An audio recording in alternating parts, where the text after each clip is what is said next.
para sa malasakit sa bayan. Buong puwersa ang magtutulungan. ABS-CBN Isabela. In the service of the Filipino.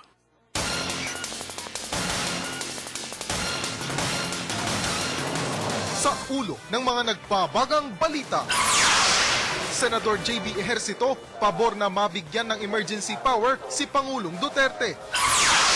Bagyong Helen, napanatili ang lakas. Isla ng Batanes, isinailalim na sa signal number 2. Mga biyahe patungong coastal towns, kanselado dahil sa bagyo. 3 hinihinalang tulak ng droga, arestado sa Quirino. Poso member sa Kawayan, dinakip din dahil sa droga. Bahay nasunog dahil sa ibinentang gasolina. Barangay Kapitan, patay sa pamamaril. At pangangalaga sa Northern Sierra Madre Natural Park, idinaan sa pagpadyak.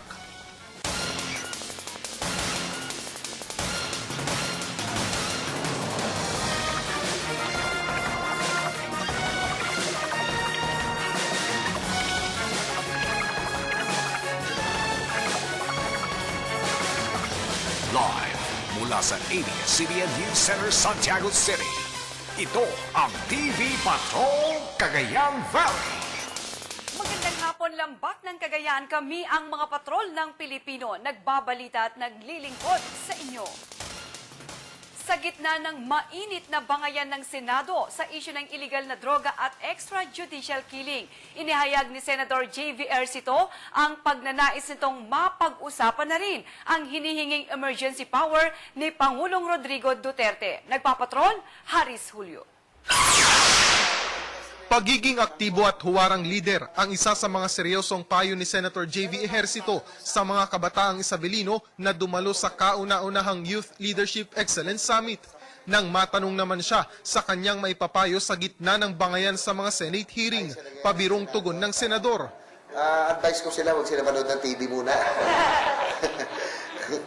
Aminado naman siya na mahalagang issue ang mga tinatalakay ngayon sa mga Senate hearing.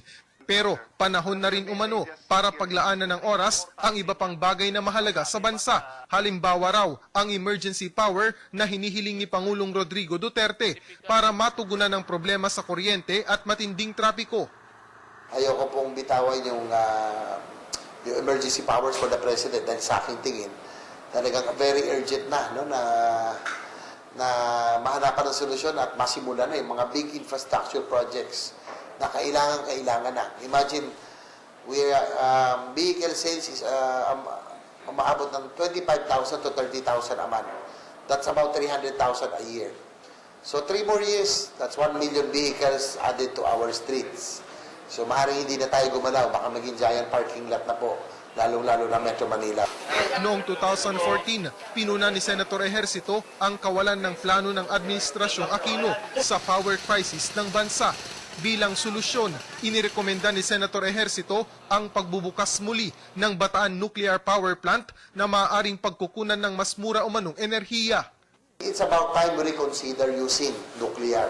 Dahil nung napunta po ako, laking gulat ko na napakaganda pa ng kondisyon ng Bataan Nuclear Power Plant. It was kept well, it was maintained well by the NAPOCOR, at nag-aaral din ako ng konti, no, tungkol sa energy. No? Ang ginagamit po natin ay coal-fired power plant, ang karamihan, diesel-fired power plant at geothermal at liquid natural LNG, tulad ng Malampaya. No?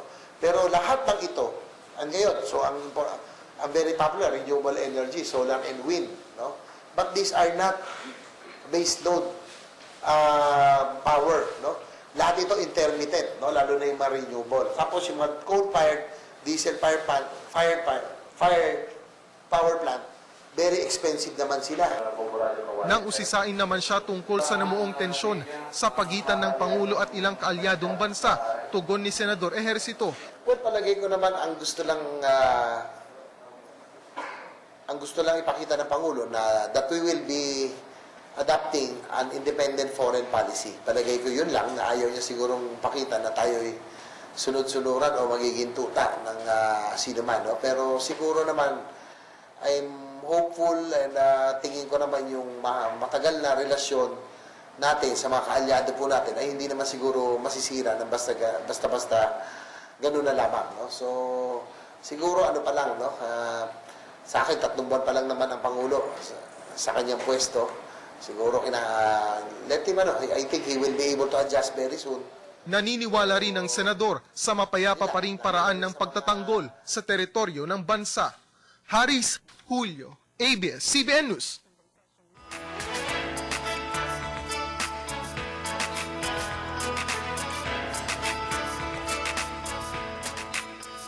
Hindi pa man tuluyang nakakabangon ang mga taga-Batanes sa hagupit ni Bagyong Ferdy. May panibagong bagyo ang nagbabanta ngayon sa kanilang lugar. Sa weather bulletin ng Pag-asa kaninang alas 11 ng umaga, napanatili ni Bagyong Helen ang kanyang lakas habang kumikilos patungong Batanes, Taiwan area. Kaninang alas 10 ng umaga, ang mata ng bagyo ay nasa layong 530 km east ng Basco, Batanes. Taglay nito ang hanging di lalakas sa 150 km per hour malapit sa gitna at pagbugsong aabot sa 185 km per hour. Kumikilos si Helen sa direksyong west-northwest sa bilis na 20 km per hour. Nakataas na ang signal number 2 sa Batanes Group of Islands. Signal number 1 naman sa Northern o Hilagang Cagayan, kasama na ang Babuyan Group of Islands. Bukas ng umaga, si Bagyong Helen ay nasa 265 km ng Basco, Batanes. At sa Miyerkules, inaasahang nasa labas na ito ng Philippine Area of Responsibility. Sa situation report ng Office of the Civil Defense Region 2, wala pa rin kuryente ang malaking bahagi ng Batanes. Matapos humagupit doon si Bagyong Ferdy, limitado pa rin ang water supply at hindi pa 100% nare-restore ang linya ng komunikasyon. Naka-alerto pa rin ang OCD at iba pang ahensya habang patuloy ang assessment, pagtulong at monitoring dahil sa banta ng panibagong bagyo. Kanselado ngayong araw ang mga biyahe patungong coastal towns ng Isabela dahil na rin sa Bagyong Helen. Sa Kawayan City Airport naman, tuloy ang biyahe patungong Maynila. Nagpapatrol, Daniel Rebollos. Maaraw at maaliwalas ang kalangitan sa malaking bahagi ng Isabela ngayong araw. Gayunpaman, kanseladong mga biyahe patungong coastal towns ng Isabela gaya ng Divilacan, Makunakon at Palanan. Ito na rin ay dulot ng Bagyong Helen na huling namataan sa Calayan, Cagayan. Yes, nakapag-first flight kami kanina, Palanan. Nag-advise yung management namin, si Captain Bong, pinapakancel niya na yung flight ngayon, Palanan and Makunakon, dahil as per pilot advice, malakas ang hangin sa Sierra Madre. Actually, sa coastal, as of today, itong oras na to is medyo kalmado pa siya, hindi siya mahangin. Kaya naman ang mga pasahero na stranded sa paliparan, kinakailangan sanang magpunta ni Ginang Cecilia sa Divilacan dahil ito ang mangunguna sa pagdiriwang ng Civil Service Month sa kanilang munisipyo. May bagyo naman, malakas na yung hangin. Kaya hindi naman namin pwedeng pilitin kasi siyempre yung safety naman namin. Ang OFW naman na si Chris, magbabakasyon sana sa Divilacan bago bumalik sa Saudi Arabia. 50% kasi we're going back to Saudi Arabia by October 3.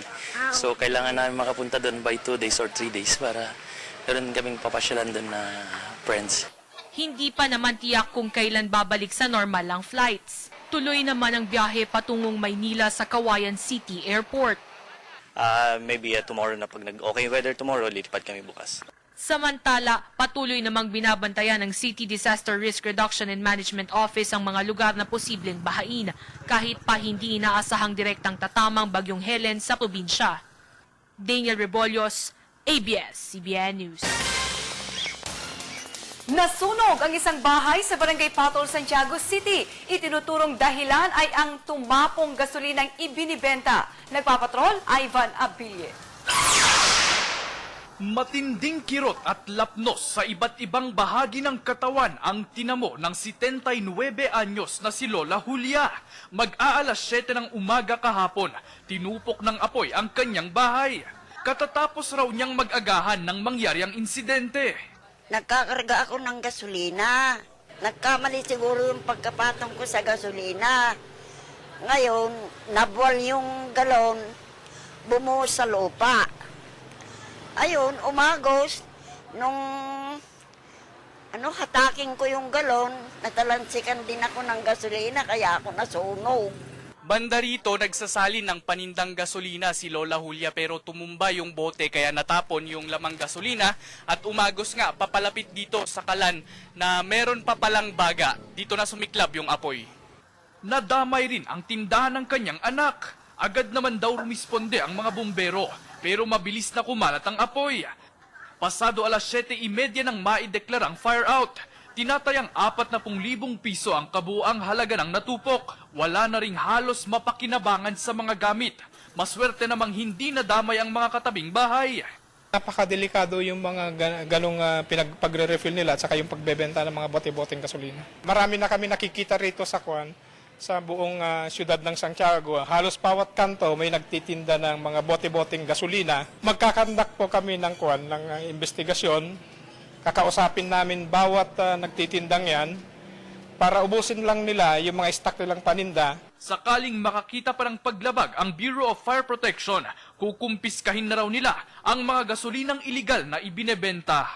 Ivan Abilie, ABS-CBN News.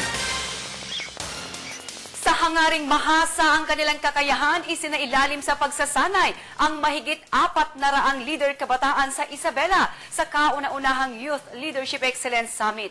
Panauhing padangal dito si Senator JB Ejercito na siyang may akda ng Sangguniang Kabataan Reform Law. Nagpapatrol, Haris Julio. Ikinadismaya ng ilang kabataan ang muling pagkakasuspinde ng Sangguniang Kabataan Election nito sanang Oktubre. Ayaw din sana itong mangyari ni Senator JV Ejercito na siyang may akda ng Republic Act No. 10742 o SK Reform Law. Pero nakumbinsi din siya sa huli. Kapapasalamang ng batas nitong taon na ito, admittedly palagay ko yung preparasyon para sa panibagong programa para sa SK Reform ay maaring hindi pa natatapos. So okay din yun, it will give us more time to prepare especially yung mga training methods, yung training syllabus. Kabilang sa bagong probisyon ang edad ng makakatakbo sa Sangguniang Kabataan. Ginawa itong 18 hanggang 24 anyos, mula sa dating 15 hanggang 18 anyos. Bawal na ring tumakbo ang may kaanak na politiko hanggang second degree of consanguinity. Layo nitong masawata ang dinastiya o pamumuno ng iisang angkan sa politika. Ang malabo po ron, medyo nakalimutan sa IRR, we admittedly siguro na medyo nalagpasan yung paano kung parehong hindi incumbent at parehong tumakbo at parehong nanalo. So that will be a violation already. Pero ang napag-usapan ng mga author noon ay only one at a time. Diba? Talagang yun ang essence ng anti-political dynasty. Ipinaliwanag ang mga ito sa mga kabataan ng Isabela sa naganap na kauna-unahang Youth Leadership Excellence Summit noong Sabado. Kinakailangan ay mahasa ang bawat kabataan upang sila ay mas lalong maging karapat-dapat or mas lalong maging magaling na leader. Malaking tulong daw ang pagsasanay na ito sa mga lider kabataan na galing coastal town ng Divilacan. Magagamit din po kasi namin yung sa hinaharap po, tapos pag naghanap na po ako ng trabaho, tapos how to be makimingle po sa iba't ibang po, sa mga iba't ibang organizations pag pumasok po kami sa iba't ibang trabaho. Yung matutunan ko dito, may apply ko next. Plano mong pumasok? Yes. Ang Youth Leadership Excellence Summit ay tugon na rin ng pamahalaang panlalawigan sa naipasang Provincial Youth Code ng Sangguniang Panlalawigan. Alinsunod dito, mag-o-organisa ng Local Youth Development Council o LYDC. A set of officers ako, meron. And then yung mga officers na yun, sila na yung pwedeng mag-implement. Pero hindi naman necessarily na kailangan SK pa. Dahil wala namang SK so far, di ba? As of the moment. Yun lang naman. Just to be clear about this, sir, hindi naman to in replacement of the SK? Ay, hindi talaga. Definitely hindi. Part lang din ng SK. Para lalong mahikayat ang mga kabataang Isabelino na maging aktibo, iba't ibang programa na pwede nilang salihan ang inilatag naman ng National Youth Commission. Meron kaming government internship program. Meron kaming National Youth Parliament. Yung National Youth Parliament naman, ito yung mga meeting ng mga youth leaders nationwide, every second year yon. Tapos gumagawa ng mga policy, sample, ordinance. Yun, yung mga in NYP, tapos meron kaming international programs. Sa October 2017 na itinakda ang SK election, hindi naman daw nakikitang balakid dito ni Senator Ejercito ang isinusulong ng isang mambabatas na tuluyang pag-alis o abolishment sa SK at Barangay Kagawad. Haris Julio, ABS-CBN News. Barangay Kapitan patay sa pamamaril. Tutukan yan sa pagbabalik ng TV Patrol, Cagayan Valley.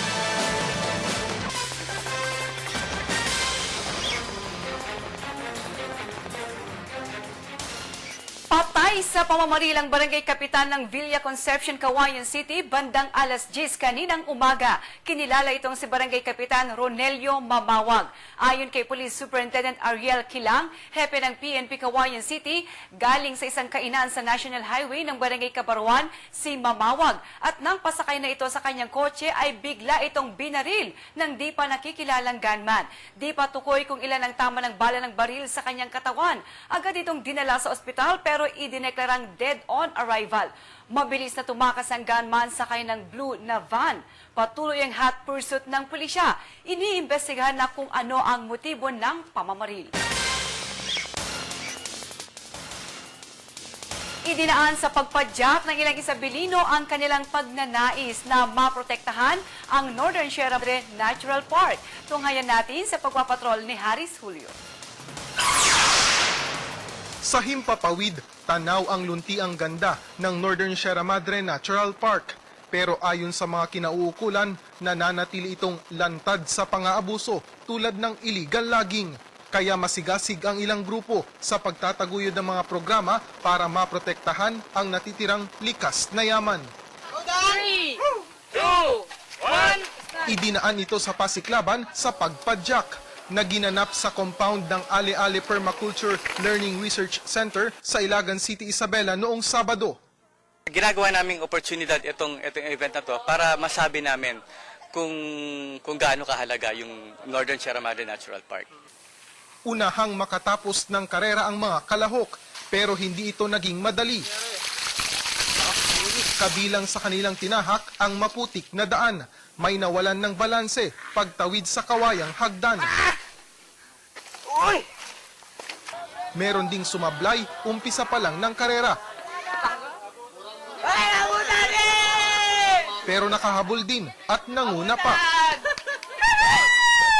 Nakakawayan yan! Nag-shift kagad ako ng high gear, nalaglag yung kadena ko. Nag-shift ako ng RD, nalaglag, kaya hinayos ko muna. Binalik ko.